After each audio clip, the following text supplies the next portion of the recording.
ईद का मतलब यही है कि जश्न है, खुशी है, मसरत है, शादमानी है। मेरे भाइयों, खुशी के दिन है आज, इसलिए हम सब खुश हैं। हमको एक दूसरे से मिलना है। खुशी के दिन हम क्या करते हैं? एक दूसरे से गले मिलते हैं, एक दूसरे से हाथ मिलाते हैं, एक दूसरे से आओ फर्क करते हैं। मेरे भाइयों, आज ईद का दिन है, इसलिए आज ईद के दिन में हम अपने दिलों के अंदर एक कुदरत है, हमारे दिलों के अंदर जो दुश्मनियां हैं, हमारे दिलों के अंदर जो हसद है एक दूसरे से, हम अपने भाइयों से उन दुश्मनियों को, उन जो हसद को और दिलों की कुदरतों को दूर करें और फिर आपस में गले मिले, एक दूसरे को मनाए, एक दूसरे का ख्याल करें। इस्लाम कैसा अमल पसंद और कितना बेहतरीन मजहब है कि इस्लाम ने हमें सिर्फ इंफरादी तौर पर खुशी मनाने के लिए नहीं कहा, बल्कि इस्लाम ने कहा खुशी मनाओ और इकट्ठे होकर के खुशी मनाओ।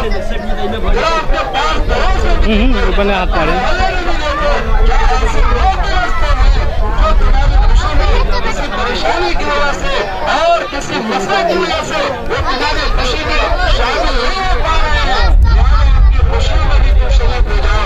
या तुम उनके साथ हमदर्दी करो, या तुम उनके साथ खाई का मामला करो, या तुम उनकी परेशानियों का मुद्दा बनो। इसलिए मेरे भाइयों, आज हमें ये देखना है, हमें ईदगाह आने से पहले सर्कल फिक्र होना चाहिए। सर्कल फिक्र एक तो उसका मकसद ये है कि रोजे के अंदर जो कुछ लाइफ और जो बातें, जो कमियां रोजे के अंदर रह गई है, उसको ये दूर करने वाली है, उसको ये सर्कल फिक्र दूर कर देता है। इसी तरह सर्कल फिक्र से एक मकसद ये भी होता है कि हमारे गांव में, हमारे मोहल्ले में, हमारे पास पड़ोस में ऐसे गरीब नादार मिस्कीन लोग जो रहते हैं, जो हमारे साथ खुशियों में शामिल नहीं हो सकते हैं, उनके लिए ईद का सामान हो जाए। और मेरे भाइयों, जब हम एक साथ ईद मनाते हैं, जब हम एक साथ इकट्ठे होते हैं, जब एक साथ खुशियां मनाते हैं, तो मेरे भाइयों उस खुशी के अंदर चार चांद लग जाता है। अल्लाह ताला ने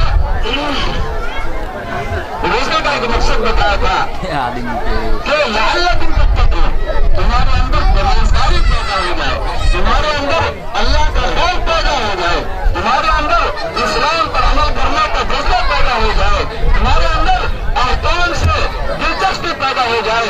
इसलिए रोजे का मकसद अल्लाह ताला ने बताया था कि तुम्हारे अंदर तक़वा पैदा हो जाए, अल्लाह का खौफ, अल्लाह की खशियत पैदा हो जाए। अल्लाह ताला दूसरी जगह फरमाते हैं, इन्नमा यतक़ब्बलुल्लाहु मिनल मुत्तक़ीन। आपने रोजा रखा, आपने नमाज़ें पढ़ी, आपने तरावी पढ़ी, आपने तिलावत कुरान किया, तक़वा आपको मिला, आप मुत्तक़ीन में शामिल हो गए। फिर अल्लाह ताला दूसरी जगह फरमाते हैं, इन्नमा यतक़ब्बलुल्लाहु मिनल मुत्तक़ीन। अल्लाह ताला मुत्तक़ीन के अमाल को कबूल फरमाता है। अल्लाह ताला हमारी मेहनतों को, हमारी मशक्कतों को और हमारे अमाल को ज़ाया नहीं करता।